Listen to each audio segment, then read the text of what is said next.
महाशिवरात्रि का दिन भगवान शिव के आशीर्वाद को प्राप्त करने का दिन है। इस साल महाशिवरात्रि 8 मार्च को है। इस दिन व्रत रखते हैं और शिव परिवार की पूजा करते हैं। पूजा के दौरान महाशिवरात्रि व्रत कथा को सुनना फलदायी होता है। एक बार माता पार्वती ने भगवान शिव शंकर से पूछा कि आपकी कृपा पाने के लिए कौन सा सबसे सरल व्रत और पूजा है। तब भगवान भोलेनाथ ने माता पार्वती को शिवरात्रि व्रत की महिमा, व्रत और पूजा विधि बताई। उसके साथ ही उन्होंने महाशिवरात्रि व्रत की कथा भी सुनाई। महाशिवरात्रि व्रत कथा। शिव पुराण की कथा के अनुसार एक गांव में एक शिकारी था जो पशुओं को शिकार करके अपना घर परिवार चलाता था। वह गांव के ही एक साहूकार का कर्जदार था। वह काफी प्रयासों के बाद भी कर्ज से मुक्त नहीं हो पा रहा था। एक दिन क्रोधित होकर साहूकार ने उसे शिव मठ में बंदी बना लिया। उस दिन शिवरात्रि थी। शिकारी ने उस दिन शिवरात्रि की कथा को सुना। शाम के समय में उसे साहूकार के सामने पेश किया गया तो शिकारी ने वचन दिया कि अगले दिन वह सभी कर्ज को चुकाकर मुक्त हो जाएगा। तब उसे साहूकार ने छोड़ दिया। शिकारी वहां से जंगल में गया और शिकार की तलाश करने लगा।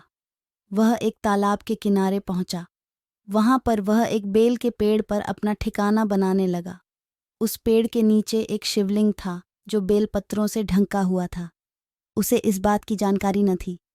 बेल वृक्ष की टहनियों को तोड़कर वह नीचे फेंकता गया और बेलपत्र उस शिवलिंग पर गिरते गए।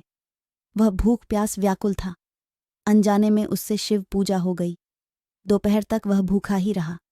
रात में एक गर्भवती हिरण तालाब में पानी पीने आई। तभी शिकारी उसे मारने के लिए धनुष बाण तैयार कर लिया। उस हिरण ने कहा कि वह बच्चे को जन्म देने वाली है, तुम एक साथ 2 हत्या न करो। बच्चे को जन्म देकर तुम्हारे पास आ जाऊंगी, तब तुम शिकार कर लेना। यह सुनकर शिकारी ने उसे जाने दिया। कुछ देर बाद एक और हिरण आई तो शिकारी उसका शिकार करने को तैयार हो गया। तभी उस हिरण ने कहा कि वह अभी आरतू से मुक्त हुई है। वह अपने पति की तलाश कर रही है क्योंकि वह काम के वशीभूत है। वह जल्द ही पति से मिलने के बाद शिकार के लिए उपस्थित हो जाएगी।